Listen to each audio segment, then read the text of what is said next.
একজন যুবকের বেশে সাদা ধবধবে জুব্বা পরে সুগন্ধি মেখে মুমূর্ষু ব্যক্তির শিয়রে বসে বলে, ইয়া আইয়াতুহান নাফসুল মুতমাইন্না, হে প্রশান্ত আত্মা, উখরুজি ইলা মাগফিরাতুল্লাহি ওয়া রিদওয়ানি, আল্লাহর ক্ষমা আর দয়ার দিকে বের হয়ে আসো।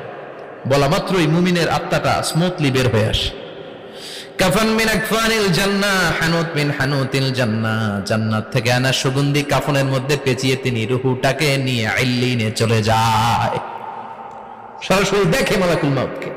আর যারা ইসলাম বিরোধী, কোরআন বিরোধী, তাদের সামনে এসে মালাকুল মাউত ত্রাস সৃষ্টি করে। আগে ধমক।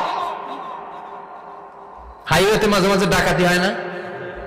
বাসগুলোর মধ্যে যখন ডাকাতি হয়, বাসে থাকে 50 জন, ডাকাত ঢুকে 5 জন, এই 5 জনের ভয়ে সবগুলো পেশাব করে দেয়।